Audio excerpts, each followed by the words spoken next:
So. Call the understudy, I can't go on tonight. I'm drinking with my buddy, I'm getting good and tight. Before they raise the curtain, I'll be higher than a kite. So call the understudy, I can't go on tonight. Tell the cast and crew to break a leg. Break a leg. Yes, roll me out another bloody keg. Bloody keg. I need to ease the pain that life can bring. And liquor is what will hit the spot. The play is not the thing. So call the understudy and say I'm in a fright. Or say I'm feeling cruddy. Just lie with all your might. And when they call half hour, there's another pint in flight. So call the understudy. I can't go on tonight. Welcome again. This is the welcome portion, which we gave you in mime before. I'm Byron Nilsson, Malcolm Kogut, long-suffering at the keyboard, Lily Whiteman at the director's desk, and we've got a wonderful set of forgotten, justly forgotten songs to lay on you again tonight. I don't have an understudy, in fact. I don't think Malcolm does either. You know, my only connection with that, I think, occurred many years ago when I became aware that my wife had someone in the wings, so to speak, to train for my position should I have continued not to work out. But I'm happy to say that as the years have gone on, as typically happens when the years go on, you just don't give a shit anymore. So, she's learned to put up with just about everything, although I'm the one who still insists. Call the understudy, I think it's only right. My diction will be muddy, I'll never find my light. Before the intermission, I'll be pissing up a Sprite. So call the understudy, I can't go on. I won't go on. I can't go on tonight. Damn right. And there you have it. Now you know what all, that stuff was the first time around. Acting. So, well, that's from Slings and Arrows, as you in the theater biz already know. And it captures a moment every actor feels at some point or another, especially when you are across the street and haven't quite finished that second pint. So, we'd like to bring you another song, more actual cheerful song. And speaking of acting, I wish you could see from my point of view the emotions that go across Lily's face in the director's chair. I'm never quite sure, whether it's time to just finally pack it up and, go to bed.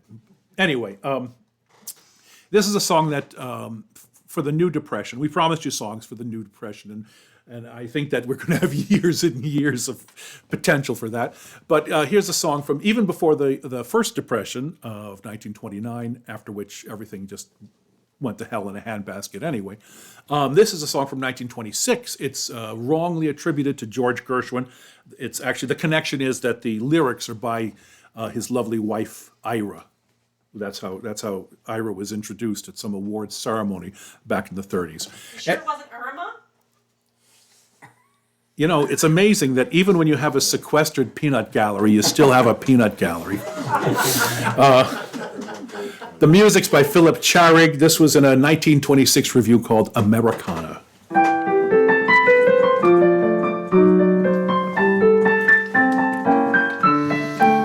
Boy, I survived it once. I can't believe I have to do it again.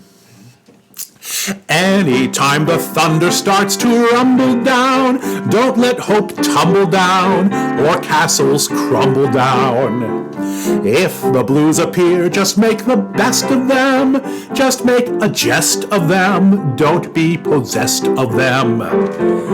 At the risk of sounding rather platitudinous, here's what I believe should be the attitude in us. A sunny disposition will always see you through when up above the skies are gray instead of being blue. Mr. Trouble makes our faces grow long, but a smile will have him saying so long. It really doesn't pay to be a gloomy pill. It's absolutely most positively sill. The rain may pitter-patter, it really doesn't matter. Life will be delish with a sunny disposish.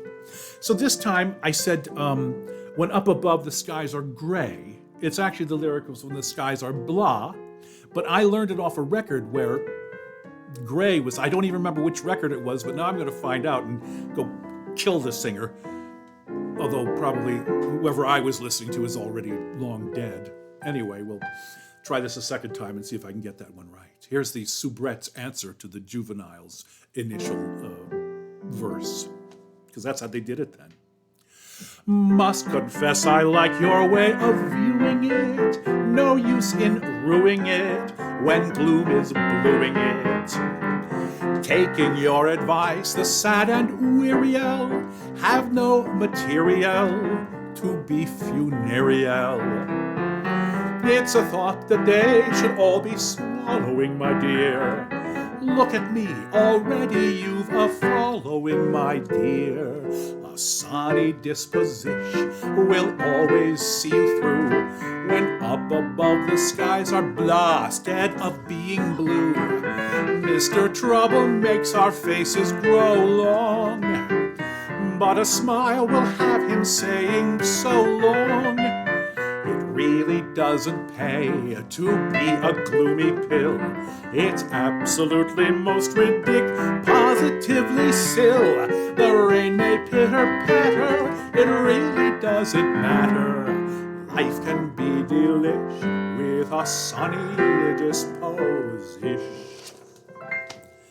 And that's the earliest example of Ira Gershwin messing around with the syllables, cutting them short to do improbable rhymes, which he did very well. You know that from songs like Swonderful. Well, with all the time we're spending at home, think how our poor houses are suffering at the hands of handymen. And women, too, of course. Don't want to, leave my wife unacknowledged. She's ripped up all the tiles on the kitchen floor already. And we know who's going to have to install the new ones. She has this way of sort of, pushing the job to a point where I'm annoyed with it and I have to finish it. Did I tell you about the ditch in the backyard? There's more to discover, clearly. Anyway, when I visit you next, I expect to see fabulous changes in your redoubtable estate. I hope it will be something like the song, the house described in this number. When we started making money, when we started making friends, we bought this little residence for about 1,000 more than the house. Our little house was once the stable. I messed that one up, Because I came in late. I was talking too much, and that's my punishment. When we started making money, when we started making friends, we found a home as soon as we were able to. We bought this bijou residence for about 1,000 more than this house had been the stable to. Thank you. With charm and color values, wit and structural alteration. Now designed for graceful living, it has quite a reputation. We're terribly house and garden at number 7B. We live in a most amusing news, ever so very contemporary. We're very house and garden, the money that one spends to make a place that won't disgrace our house and garden friends. We've planned an uninhibited interior decor. Curtains made of straw, we've wallpapered the floor. We don't know if we like it, but we're absolutely sure there's no place like home, sweet home. We're fearfully maison jardin at number 7B. We've rediscovered the chandelier tray, very contemporary. We're terribly house and garden, now at last we've got the chance. The garden's full of furniture and the house is full of plants. Oh, it doesn't make for comfort, but it simply has to be, because we're ever so terribly up to date. Contemporarily, have you a home that cries out to your every visitor? Here lives somebody who is exciting to know. No? Why not? Collect those little metal bottle tops and nail them upside down to the floor. This will give the sensation of walking on little metal bottle tops turned upside down and nailed to the floor. Why not keep on some convenient shelving a little cluster of clocks, one for each member of the family, each an individual color? I like to keep mine 20 minutes fast, don't you? Why not drop in one evening for a mess of pottage, my speciality? Just aubergine and carnation petals, but with a 6-shilling bottle of meal to pop a feast fit for a king. I'm delirious about our new cooker fitment with the eye-level grill. This means that without my having to bend down, the hot fat can squirt straight into my eye. We're frightfully house and garden at number 7B. The walls are patterned with shrunken heads, never so very contemporary. Our boudoir on the old plan has been a great success, though everywhere so open that there's nowhere safe to dress. With little screens and bottle lamps and motifs here and there, mobiles in the air, ivy everywhere. You mustn't be surprised to find a cactus on the stair. But we call it home sweet home. Oh, we're terribly house and garden, as I think we've said before. But though 7B is madly gay, it wouldn't do for every day.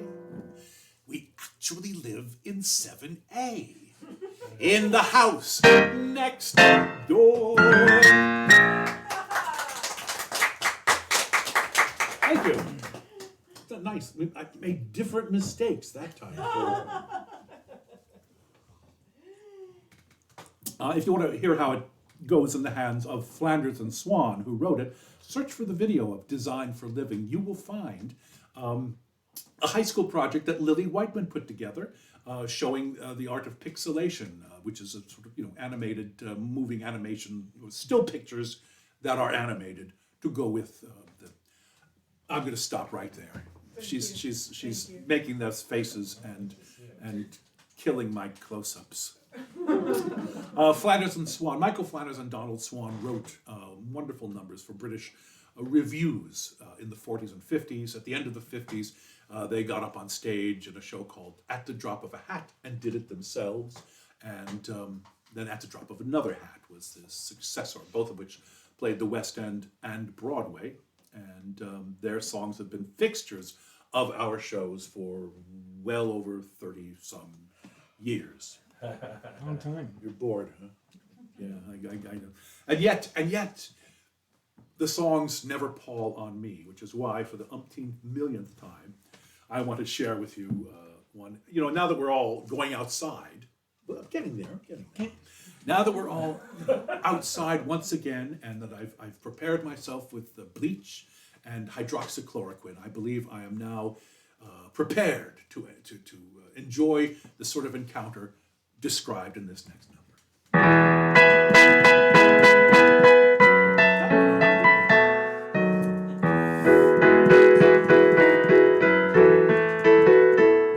I was taking compass bearings for the ordnance survey by an army training camp on Salisbury Plain.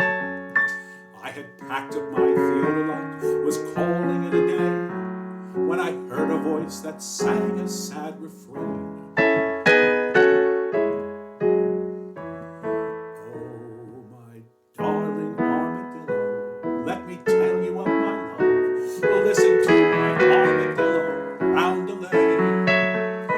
Be my fellow on my pillow, underneath this weeping willow. Be my darling armadillo all the day.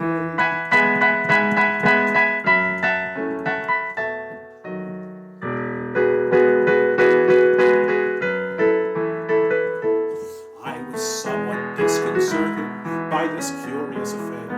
For a single armadillo you will own on Salisbury Plain in summer is comparatively rare, but a pair of them is practically unknown.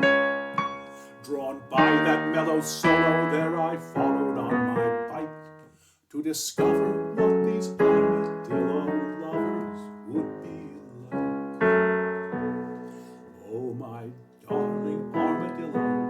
how delightful it would be if for us those silver wedding bells would chime. He need only say, I will, underneath this sweeping willow, be my darling armadillo all the time. Then I saw him in a hollow by a yellow muddy bank, an armadillo singing to an armor-plated tank.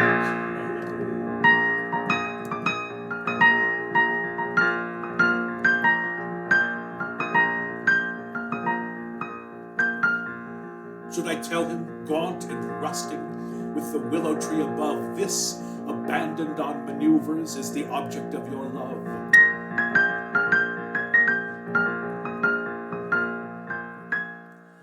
I left him to his singing, cycled home without a pause. Never tell a man the truth about the one that he adores. On the breeze that follows sunset, you can hear that sad refrain, crying willow, willow, willow, down the road. And I seem to hear it still, vive l'armadillo, be my darling armadillo all the day. Be my darling armadillo all the day.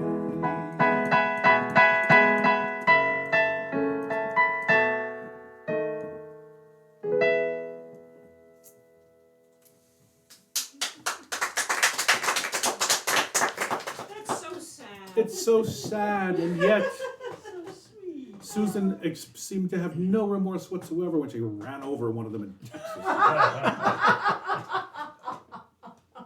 My God, I mean, there are more snakes and other critters, gave their lives so that she could speed down Route 10 on. But you can't tell because they don't Excuses. look like. Excuses. I didn't want to run over anything. So, we do this because we love you and we hope you feel the same. But nevertheless, Malcolm's shirt, which you can't read, reads, defines a musician as someone who packs $5,000 worth of gear into a car and drives 100 miles to make $50. And thus, we have... That's so sad. We have, like the armadillo, we have Venmo and PayPal places where you're invited to surrender some of your COVID wealth. and Lily is, giving you that info. Speaking of poignant animal songs, next on tap is what's probably the first song I ever learned. It comes from my favorite childhood record, which was of Stanley Holloway singing a collection called Gobbledegook Songs. It was a written for kids album that was put together by Columbia Records producer Hecky Krasno, though he did it for the Judson label, part of a series on Judson. Hecky Krasno, by the way, was the fellow who decided that a new song titled Rudolph the Red-Nosed Reindeer should be recorded by Columbia, and he further insisted that Gene Autry should make the recording. Well, they thought they were nuts and didn't want to go through with that, so I guess we know what happened after that. And Krasno co-wrote the numbers on this album. It's just delightful. And I found out later the album cover, which you can see here, was designed by Paul Bacon, who's very noted record cover and book jacket design. You know his design for the cover of the book Jaws. He also did Catch-22 and One Flew Over the Cuckoo's Nest. And the artwork is by Robert J. Lee, who did hundreds of children's books and other such things, and a wonderful artist in his own right. So there was some high-powered talent going on with this. Stanley Holloway was in New York doing My Fair Lady when it was recorded. And we are going to give you the title song.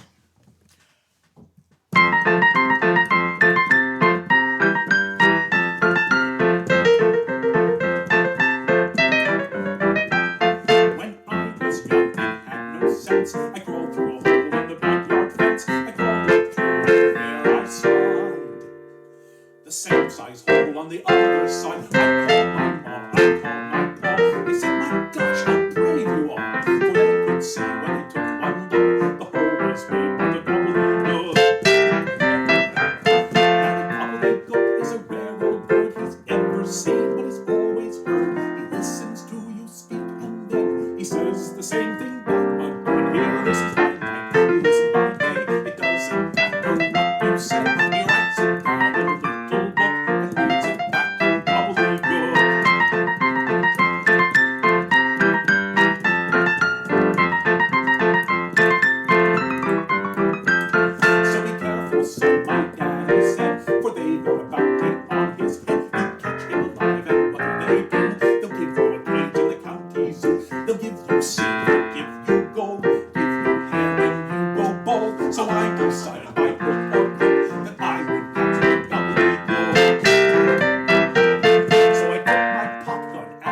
a good Schubert lead, we put a little tag on that.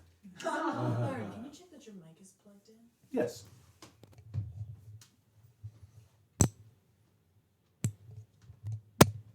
Tiz, I will. are you hearing me? I can't tell because of the lag. No, of course. Well, we'll Yeah. press Go on. ahead. We'll press Yes. on. Okay, good, because I wanted to make sure I took this opportunity to tell you that no gobbledegooks were actually harmed in the making of that song. So, but I have a weakness for such nonsense. Well, I have a weakness for all kinds of nonsense, but provided it has some basis in scientific fact. We'll make that clear these days. So the next song from 1909 very nicely exemplifies that. It's, I wanted to say it was a De Silva, Brown, and Henderson song, but De Silva and Henderson had nothing to do with it. Lou Brown wrote the lyrics, and the music is by Albert von Tilzer. You know Albert von Tilzer. Yeah. You do? You know his song, Take Me Out to the Ball Game. Yes. All right then. Oh, a bunch of know-it-alls. And I don't think there's anything else we can say.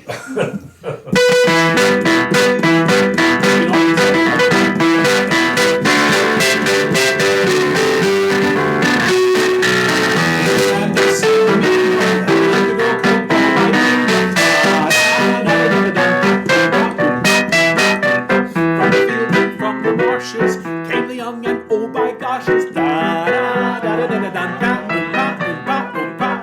They all spoke with a different lingo, but they all loved oh by Jingo. And every night they sang in the pale moonlight, oh by gee, by gosh, by gum, by Jove.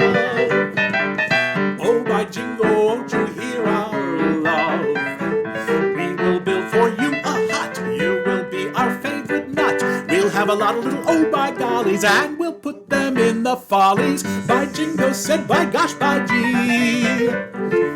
By Jiminy, please don't bother me.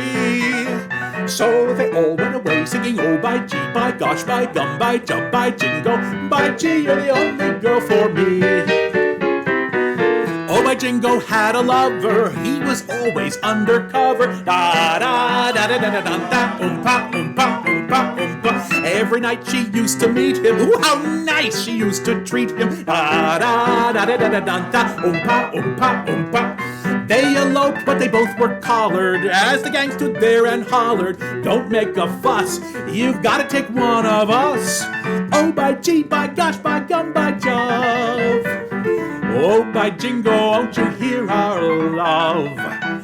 We will build for you a hut, you will be our favorite nut. We'll have a lot of little oh by gollies, and we'll put them in the follies. By Jingo said, by gosh, by gee. By Jiminy, please don't bother me. So they all went away singing oh by gee, by gosh, by gum, by jump, by Jingo. By gee, you're the only girl for me. So they all went away singing oh by gee, by gosh, by gum, by jump, by Jingo. By gee, you're the only girl for me.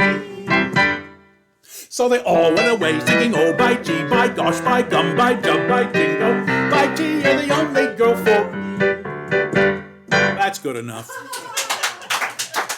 do you have sound, Lily? Do you have sound now? Yeah, it's working all right. I want to confirm that this is your mic and this is... No, one is my mic. That one is mine. One is your mic. Yeah. Okay, thank you. One is always my mic. That makes a lot of sense. That makes a lot of sense. They'll change the key of this song. Oh, no, he's always one. Sorry. So, I think Billy Murray recorded that. Billy Murray probably did. Is that how you know it? Oh, yeah. Okay, we have an audience member who actually knows that. I learned Got the it. sheet music too. I learned it from the Spike Jones recording. I know from Billy Murray. And during this vigorous time that we live in now of rediscovered racism, I fear we're in danger of losing sight of the fact that good old all-American sexism still thrives. I mean, it's woven into the fabric of our culture and entertainment, And part of the reason for that is because we have songs like the next one to thank for that. This one's from a 1906 operetta, The Red Mill, and we've got Victor Herbert to blame.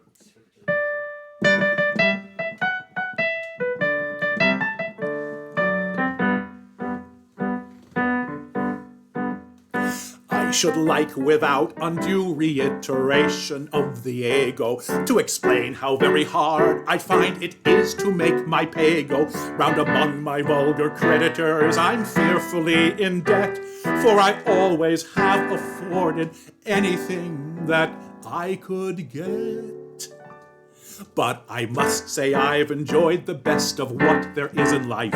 I've been lucky in my love affairs, I've never had a wife. I can summon little interest in the dry affairs of state, and the businessmen who call on me are coldly left to wait. For every day is ladies' day with me.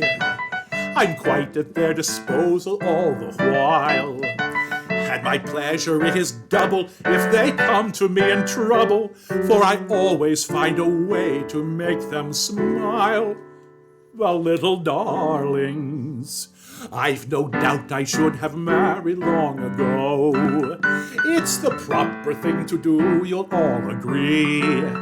But I never could find any fun in wasting all my time on one. So every day is ladies' day with me. It's a frightful thing to think of all the hearts that I have broken, although each one fell in love with me without the slightest token that my fatal gift of beauty had inflamed her little heart. But I found that some small favor always seemed to ease the smart. A position for a cousin, or a loan for dear papa, a dainty diamond necklace, or a pretty motor car. But I don't begrudge the collarettes, or necklaces and pearls. All the money that I ever saved is what I've spent on girls. For every day is ladies' day with me. I'm quite at their disposal all the while. And my pleasure it is double if they come to me in trouble, for I always find a way to make them smile. The little darlings. I've no doubt I should have married long ago. It's the proper thing to do, you will agree. But I never could find any fun in wasting all my time on one. So every day is ladies' day with me.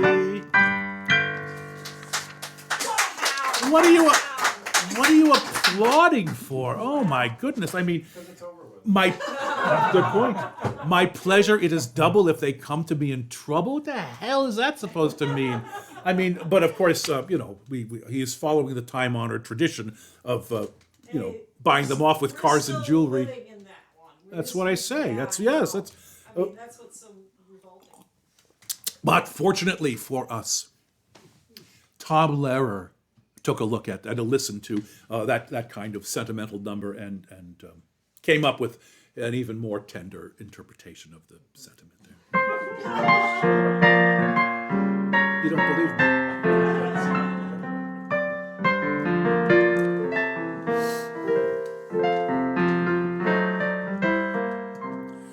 I hold your hand in mine, dear.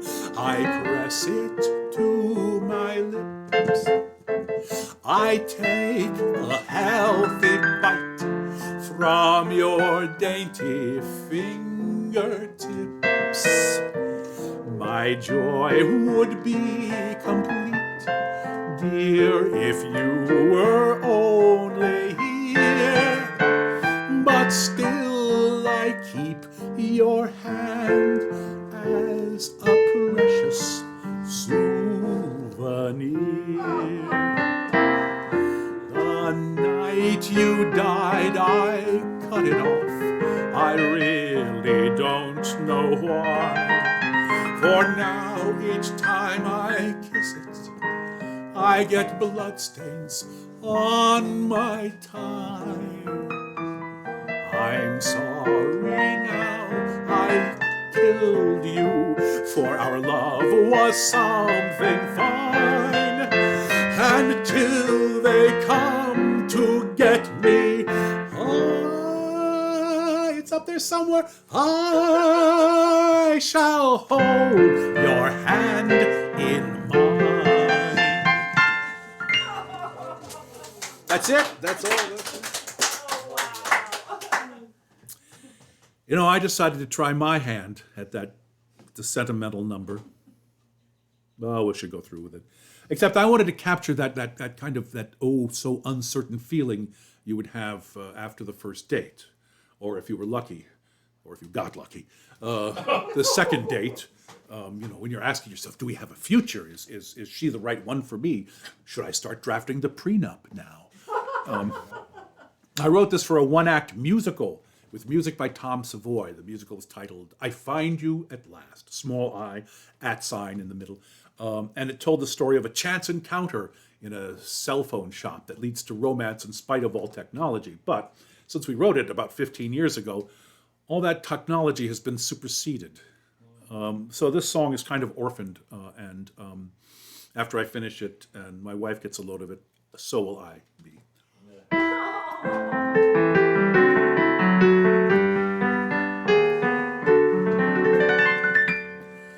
I dated a dancer named Mary, who moved like a fairy tale doll. I loved her because she was able to carry me off with a pas de cheval. She showed me positions I'd not known before, plied me with ardor until I was sore, then entrechaied off with an esprit de corps. She never calls back when I call. I dated a woman named Maisie, who spoke with the southernest drawl. She said, don't be acting so lazy, I'm growing real fond of y'all. She said I'd be happy to try you for size, and I know that you Yankees tell beautiful lies.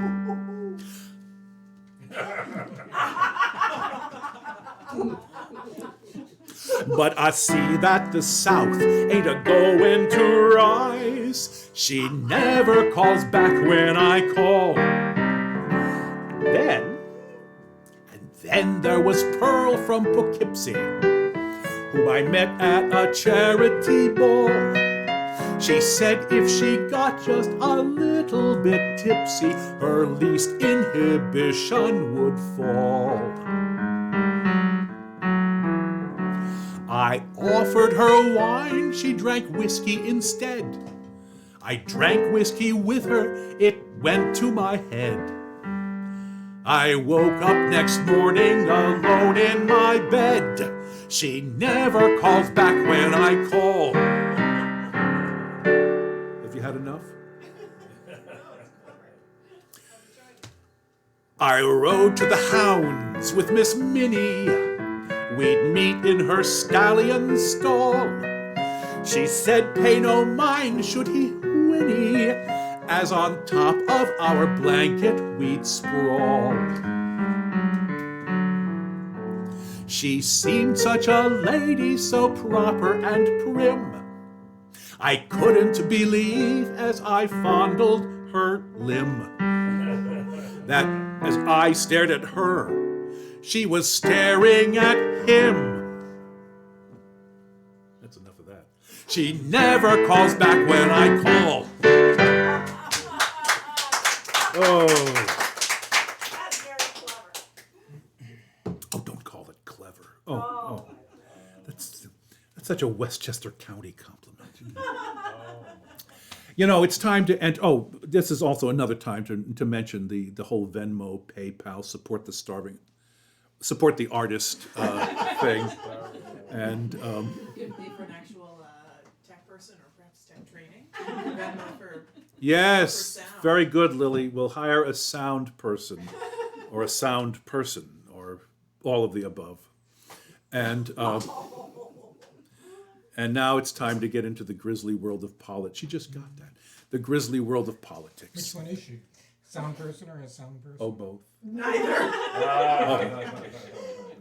Well, not that we ever leave the world of politics today, but we are going to nostalgically take you back to 1958, when there was a commie hiding in every corner, McCarthy and House Un-American Activities Committee were flushing them out of the entertainment world, because of course it was so rife with them.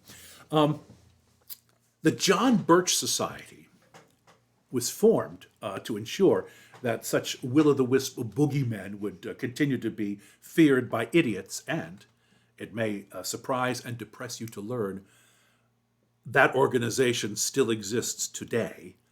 Here's Michael Brown's tribute to them, which was recorded in 1962 by the Chad Mitchell Trio, and it actually charted. It reached, on the Billboard Hot 100, it reached 99. I've left almost all the lyrics as they were, because it's such a wonderful point in time.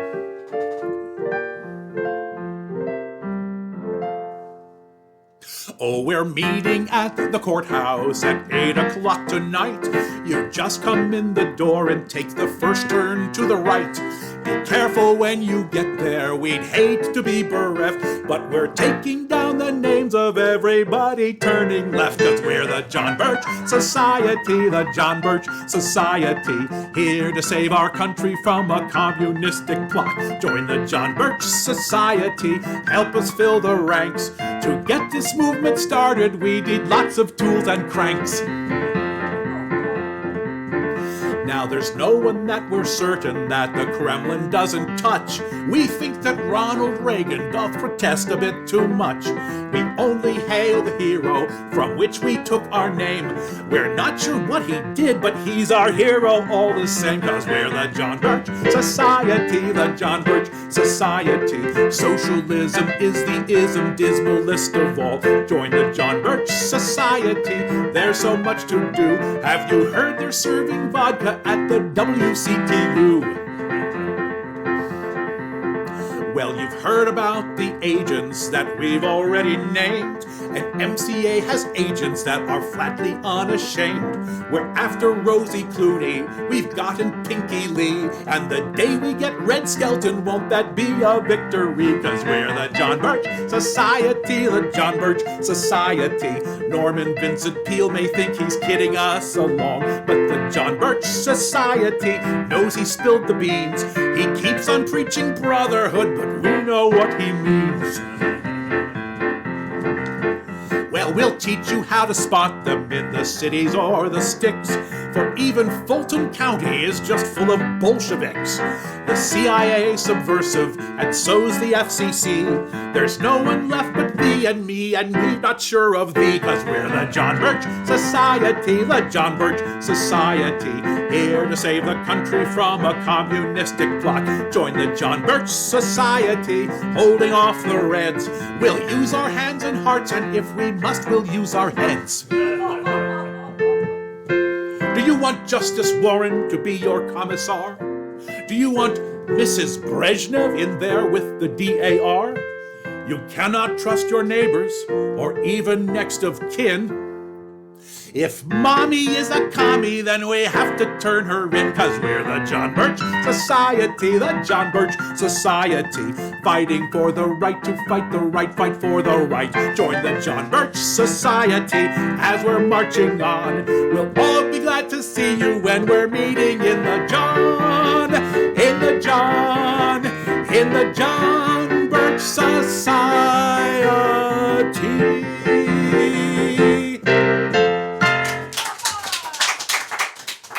Oh, some things really don't date.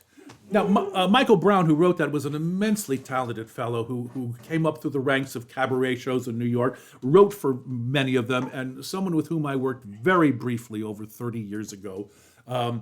he'd gotten my name as someone who might be suitable for a revival of the Broadway New Faces type of review. He'd worked with Leonard Sillman on the 1956 New Faces and thought there should be more. What I actually ended up doing was rewriting a screenplay of his, but never made it before the camera. However, it was always a treat to visit him and his wife Joy and hear tales of theater and cabaret lore. He wrote industrial musicals, and he wrote the song Lizzie Borden that the Chad Mitchell Trio also had a success with, and he was the creator of a character called Santa Mouse, who had a series of successful Christmas books. As I mentioned earlier, we cured sexism, right? Oh, it's all gone. And now we're going to cure racism. We don't have a new approach to offer. We have a very old one. How's this? A priest, a minister, and a rabbi walked into a theater. That's actually, the punchline of that is that this actually happened in the 1920s when the National Conference for Christians and Jews sent around what they called a tolerance trio to give talks on tolerance. And then this movement grew, and in 1936, it was officially became a week-long observation called National Brotherhood Week. And it kind of struggled on, and somewhere in the late 1990s, died away. But fortunately, Tom Lehrer had a glimpse of it before it disappeared. You know it's coming. I know it's coming.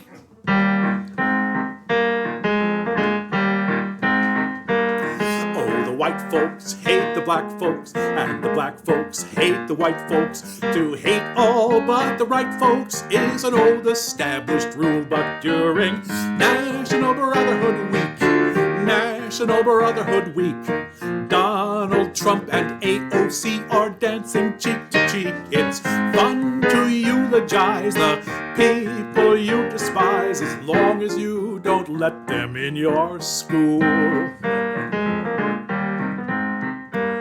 Oh, the poor folks hate the rich folks, and the rich folks hate the poor folks. All of my folks hate all of your folks. It's American as apple pie, but during National Brotherhood Week, National Brotherhood Week, New Yorkers love the Puerto Ricans 'cause it's very chic.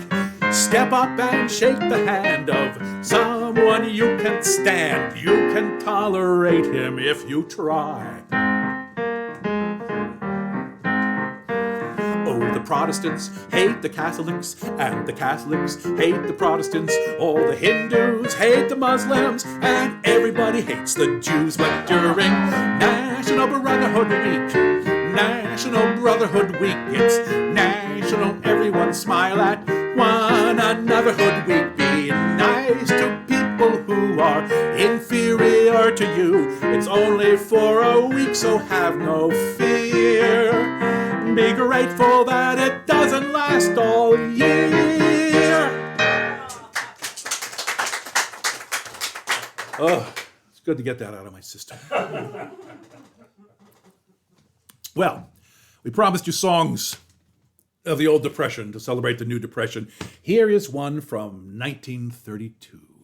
Little revision went on, but not much.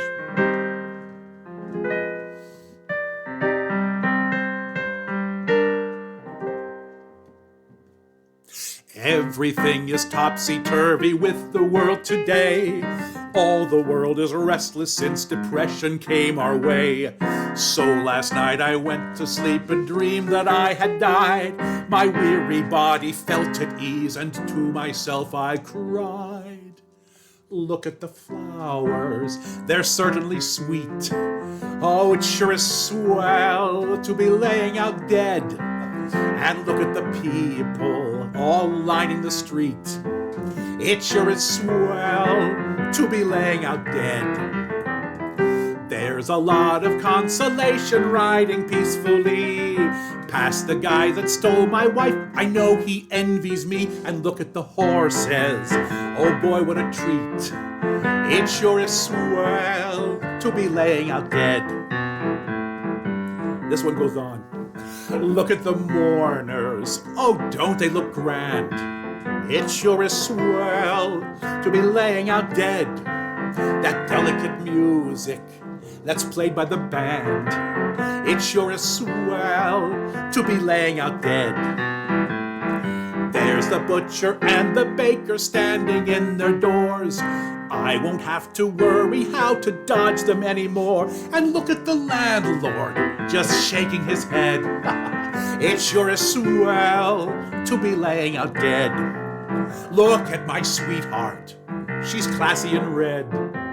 It sure is swell to be laying out dead. And look at her boyfriend, that big empty head. It sure is swell to be laying out dead. I won't have to worry about a job or food to eat. I won't have to worry whether shoes are on my feet. And look at my kinfolk, they're begging for bread.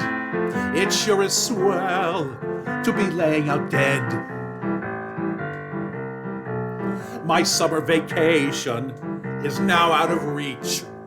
It sure is swell to be laying out dead. I swallowed a flashlight, I guzzled some bleach. It sure is swell to be laying out dead. Look at all the toilet rolls my uncle set aside. Even with those toilet rolls, he caught the bug and died. Look at that moron, no mask on his head. It sure is swell to be laying out dead.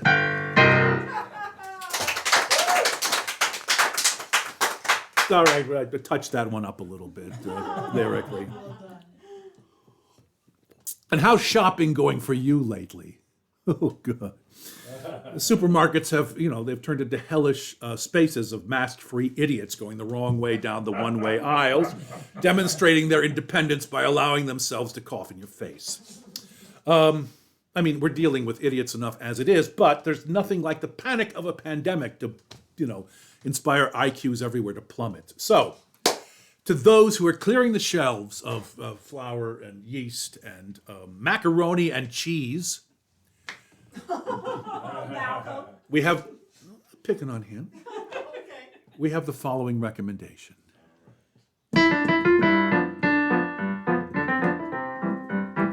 Quit your belly aching, bub. Saying you can't afford your grub. Saying $1 ain't $1 no more. Well, buddy, what's new? Can't afford to buy bread no more. Well, this ain't a charity store. You say your kids are hungry too. Well, here's good news for you. You can eat dog food. You really ought to try it. You can fricassee it. You can deep fry it. Flip it on over. Cook it anyway. Eat along with Rover 3 times a day. It comes in a bag or a can, just a meal for a working man. If you're down on your luck right now, it'll get you through the day. If you eat it in the afternoon, you're gonna feel like baying at the moon. Buddy, you're too plain and too soon. This is all I gotta say.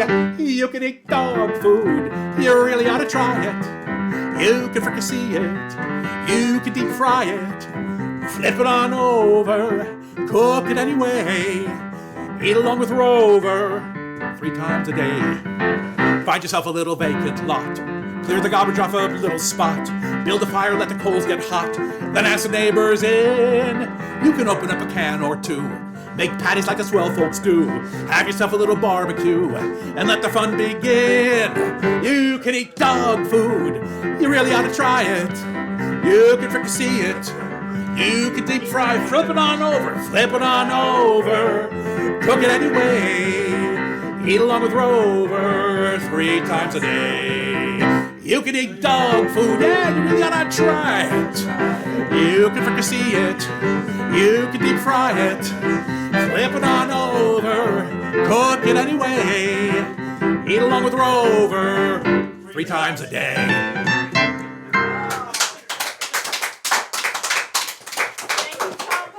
Tom Paxton.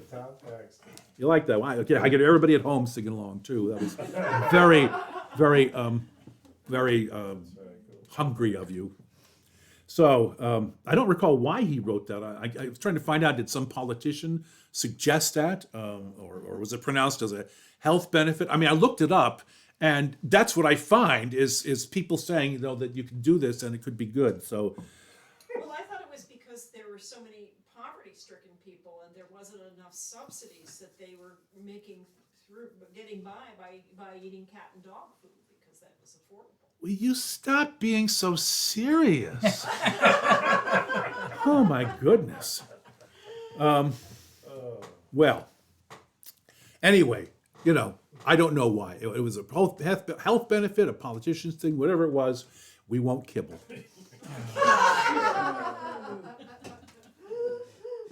I had to reset that joke because, got the, the Titanic of punchlines there. Anyway, we have another justly forgotten Depression era song, since we're on the subject of food and spouses. This was made popular by Eddie Cantor, and who may have been the only other person ever to sing it. I don't know. There's a film clip on YouTube that shows him singing it, so you can hurry to that after this hell is over. And he sings a different final refrain than is in the published music, and it's slightly more suggestive, so naturally that's the one that we've chosen to go with.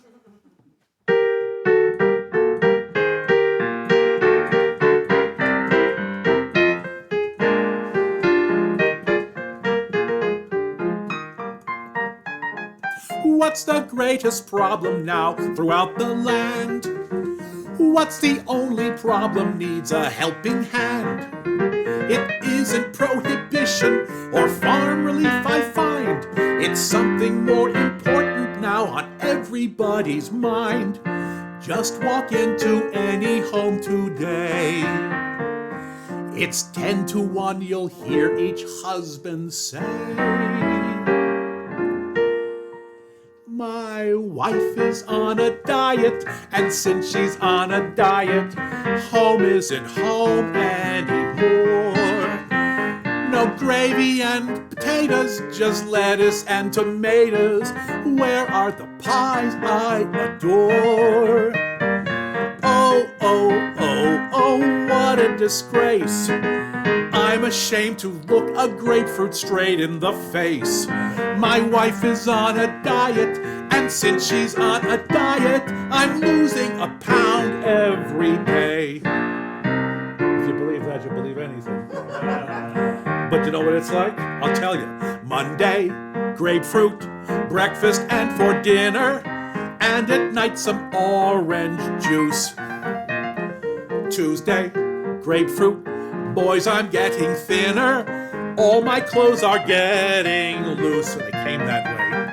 Wednesday, Thursday, I feel satisfied. That's when I have coffee with grapefruit on the side. Friday till Sunday is more than I can stand. Before the 18th day, I'll have a lily in my hand. My wife is on a diet. She tries to keep it quiet. Gee, but she looks like the deuce. What used to be her fender is growing slim and slender. Even her bumper is loose. Round her chassis, she's not the same. Why, you could even see the bolts that hold up her frame. My wife is on a diet, and since she's on a diet, I never go home anymore. I never go home anymore. Oh, I forgot to go at one point. Oh, well. Okay, that's it for us tonight. Almost, sort of, practically. But hang on. One more song on the official part of the program, which gives me a chance to engage in the finger wagging that seems to have infected all of social media these days. You better wear your mask. You don't go outside. You stay 6 feet. I know all this. I don't have to be constantly reminded of it. Although, believe me, in this house, I am. Yeah. So, here's some more. Here's just a prognostication that was written by Noel Coward in the 1950s, and yet, what currency this song maintains.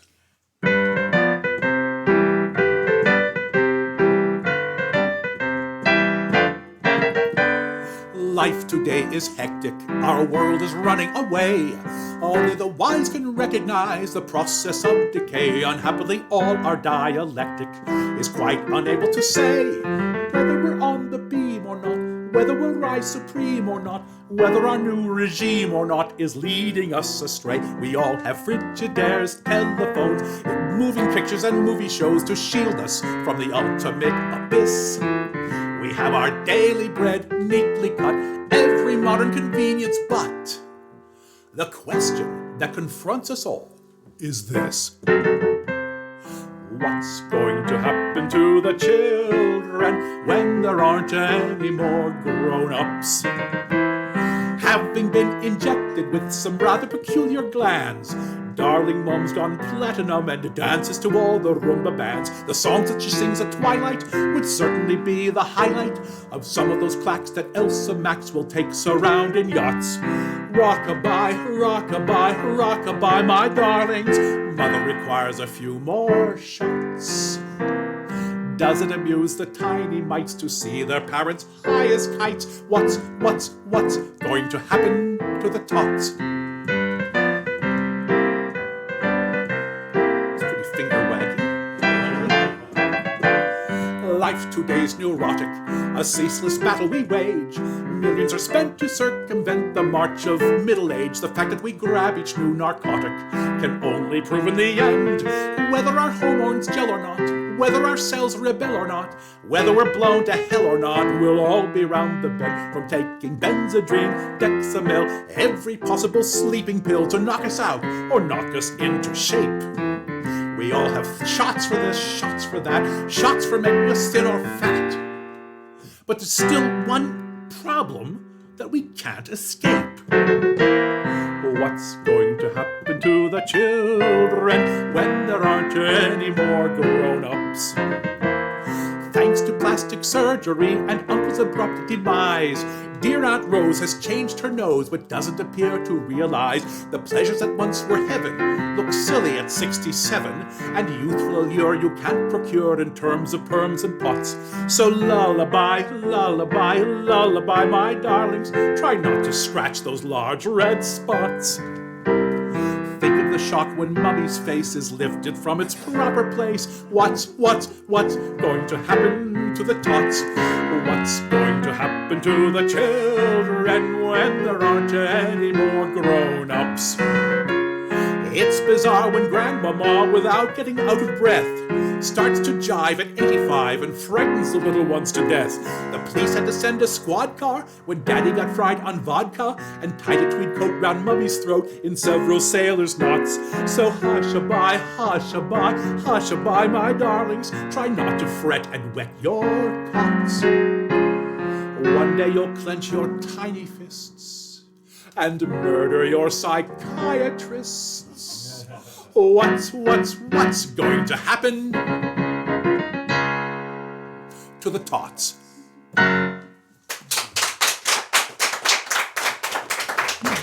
Thank you, Sir Noel. Thank you, too. You know, Noel Coward, there was a review done in around 1971, 72, well, you were just a child, called Oh, Coward, an off-Broadway show. And Coward attended it with Marlena on his arm as his date.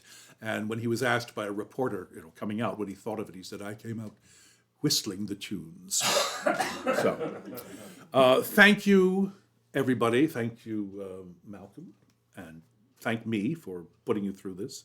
Lily Whiteman, of course, at the director's table. Susan Whiteman, the factotum gloriosa, and makes all this happen. And thank you, Venmo and PayPal, for forwarding to me whatever you might care to send my way. Last summer, Lily worked at a wonderful resort in the Adirondacks. This is our encore song, by the way. It's a gratuitous encore that you didn't request. Anyway, she worked there, encore. And we had the pleasure of visiting there. We had the pleasure of performing there. Yes. And as strikingly beautiful as it is there was something that drew my attention even more, and that is a characteristic of the drive up. You may recall about 10 years ago, a Russian singer named Eduard Kiel enjoyed a bolt of internet fame when his 1976 video performance singing a jaunty, wordless number became a sensation with millions of views and it seems, billions of rewrites and reconfigurations. And he himself was delighted. He had a little career resurgence. He had retired, but put him back in the limelight. And he also asked his fans to take a stab at writing their own lyrics to his song. And that's what I've done. Its original title was "I Am Very Glad as I Am Finally Returning Home." But I've rewritten it, and it's now just titled. What? What was the resort? Oh, the resort. Where was the resort? Where's my kickback? You want product placement? Yeah. Jeez. PayPal. It was the Sagamore Resort, not the Sagamore Hotel in Bolton, but the Sagamore Resort, Great campsite. the Great Camp Sagamore. And it's a wonderful place that's sort of in virtual operation right now, but hopes to welcome you back, when the herd has thinned. And what... I'm going to get in such trouble. And when you do make your way up there, here's what you'll discover.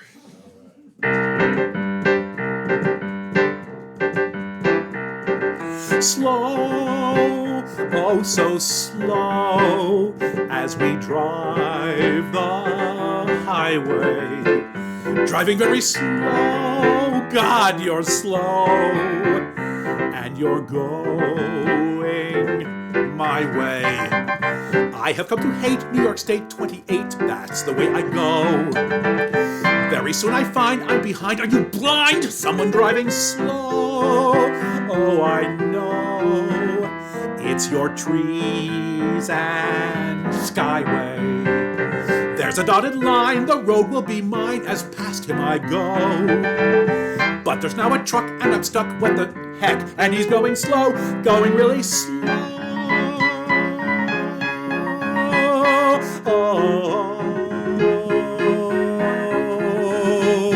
That's the way my day goes. As we round a curve, I observe several Winnebagos. As I started here, free of fear, roads were clear. How was I to know that I'd see instead up ahead what I dread? Someone going slow, someone going slow.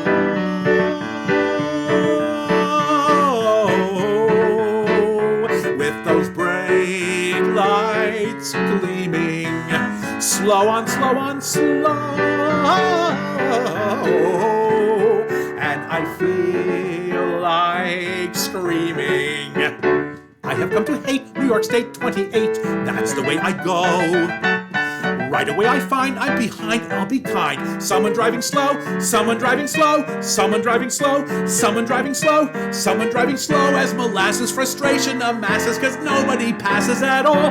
We're at a crawl, it's a haul. As they crowd the highway, and they're going slow, so slow. And they're going my way. Suddenly I'm freed as I speed to the lead. Finally I can go. Then my spirits drop as a cop makes me stop. Says you ought to know. Better take it slow.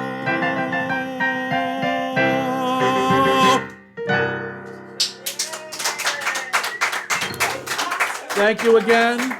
Sorry about the delay, but Malcolm Kogut and I, Byron Nilsson, thank you. And our director is now going to take us out. But first she's going to turn off the camera. Be well, everyone. Oh, stop telling people what to do.